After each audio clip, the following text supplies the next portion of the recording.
शकंजा ड्रामे के आने वाले एपिसोड में कहानी बहुत ही नाजुक मोड़ पर आ गई है, जहां रुदा होश में तो आ गई है लेकिन उसकी रूह जैसे मर चुकी है। डॉक्टर्स ने साफ बता दिया था कि रुदा को लगने वाला सदमा इतना शदीद था कि वो कोमा में भी जा सकती थी, लेकिन शुक्र है कि वो होश में वापस आ गई है।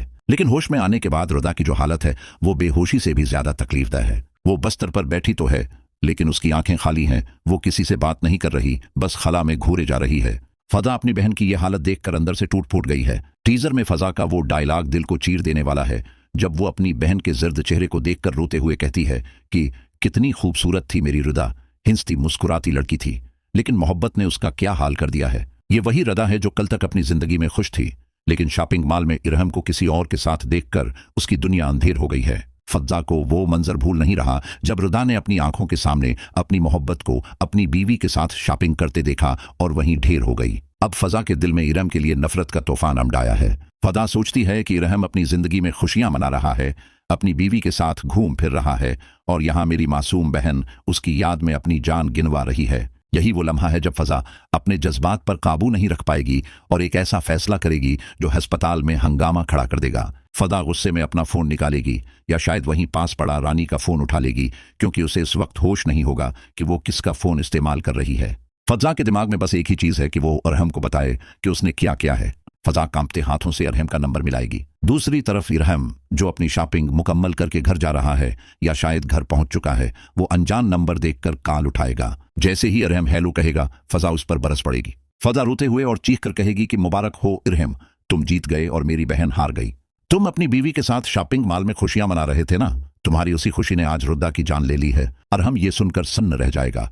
वो घबरा कर पूछेगा कि फजा क्या हुआ है, तुम क्या कह रही हो। फजा बताएगी कि रुदा ने तुम्हें मॉल में देख लिया था और इस सदमे से वो अस्पताल पहुंच गई है। फजा कहेगी कि डॉक्टर्स कह रहे थे वो कोमा में जा सकती थी। अगर मेरी बहन को कुछ हो जाता इरहम, तो मैं तुम्हें कभी माफ नहीं करती, मैं तुम्हें कातिल समझती। फजा अपना सारा गुस्सा निकालकर फोन बंद कर देगी और फूट फूट कर रोने लगेगी। लेकिन उस कॉल ने इरहम की दुनिया हिलाकर रख दी है। इरहम, जो अपनी इज़्दवाजी जिंदगी में आगे बढ़ने की कोशिश कर रहा था, रुदा की हालत का सुनकर इसके दिल में दबी हुई मोहब्बत और हमदर्दी जाग उठेगी। उसे शदीद पछतावा होगा कि उसकी वजह से रुदा इस हाल में है। इरहम अब एक पल भी जाया नहीं करेगा, वो सब कुछ छोड़ छाड़ कर सीधा अस्पताल की तरफ भागेगा। अब आते हैं अस्पताल के माहौल की तरफ, जहां एक और साजिश तैयार हो रही है। रानी, जो हर वक्त उसी ताक में रहती है कि किसी तरह फजा और रुदा को जलील करवाए, वो वहां मौजूद है। रानी ने देख लिया है कि जारून वहां पहुंच चुका है। जैसे ही जारून को पता चला कि रुदा की हालत खराब है और फजा परेशान है, वो सब नाराजगियां भुलाकर वहां आ गया। जारून फजा के पास खड़ा उसे तसल्ली दे रहा है कि फजा हिम्मत रखो, अल्लाह बेहतर करेगा, मैं तुम्हारे साथ हूं।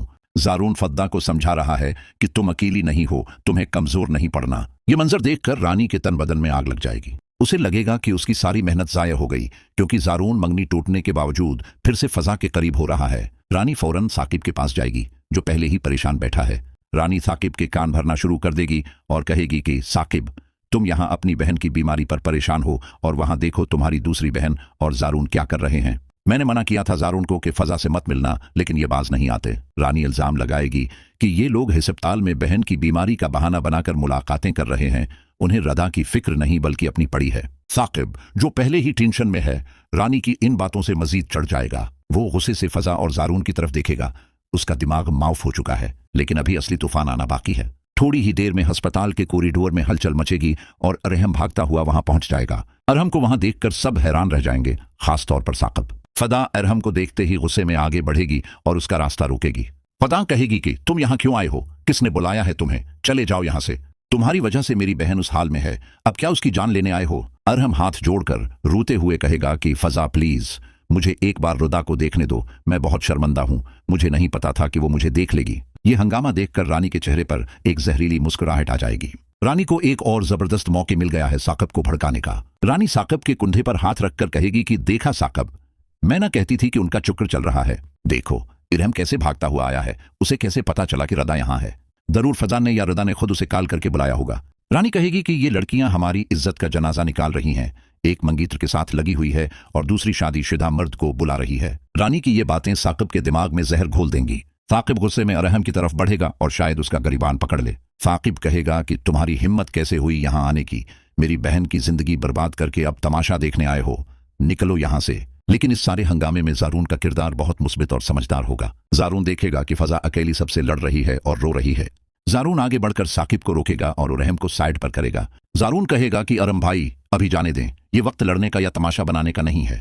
अंदर एक मरीजा है, अस्पताल में लोग देख रहे हैं। जारून अपनी बहन रानी को भी सख्त नजरों से देखेगा और कहेगा कि रानी आपा, खुदा का खौफ करें, आप यहां भी अपनी सियासत चमका रही हैं। आपको नजर नहीं आ रहा कि रुदा किस हाल में है? जारून सबके सामने फजा का हाथ थाम कर कहेगा कि मैं फजा को नहीं छोड़ सकता, चाहे वो मेरा साथ दे या न दे।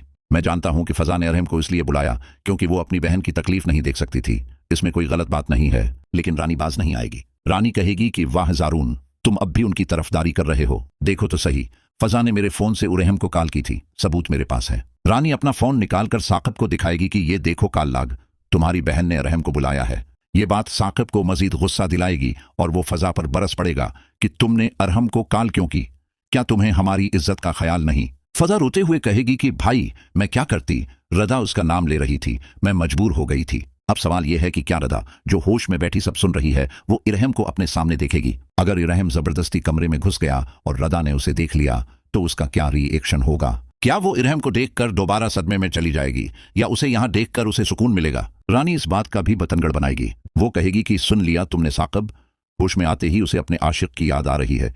ये लड़कियां हमारे काबू में नहीं हैं।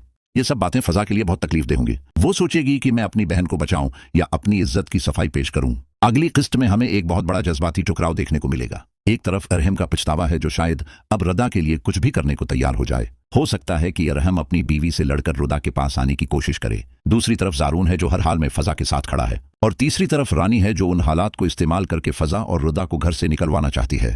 साकिब का इम्तिहान शुरू हो चुका है। क्या वो अपनी बीवी रानी की बातों में आकर अरहम और फजा की बेइज्जती करेगा या वो अपनी बहनों की मजबूरी को समझेगा? इरहम के आने से कहानी एक नए ट्रैक पर चल पड़ी है। अब देखना यह है कि अरहम अपनी शादी बचाता है या अपनी पुरानी मोहब्बत का साथ देता है, क्योंकि रुदा की हालत देखकर लगता है कि वो अरहम के बगैर जी नहीं पाएगी। फजा ने उरहम को बुलाकर एक बहुत बड़ा रसक लिया है। इससे रुदा को शायद थोड़ी तसल्ली मिल जाए, लेकिन घर वालों की नजर में फजा मजीद मशकूक हो गई है। आप लोगों को क्या लगता है, क्या फजा ने इरहम को फोन करके ठीक किया? क्योंकि कभी कभी अपनों की जान बचाने के लिए उसूल तोड़ने पड़ते हैं। और क्या जारून इस मुश्किल वक्त में फजा को संभाल पाएगा? क्योंकि रानी का वार अब बहुत गहरा है और साकिब भी उसके असर में है। अपनी कीमती राय कमेंट्स में जरूर दीजिएगा कि अरहम को अब क्या करना चाहिए। वीडियो पसंद आई हो तो लाइक करें और हमारे चैनल को सब्सक्राइब करना हरगिज न भूलें।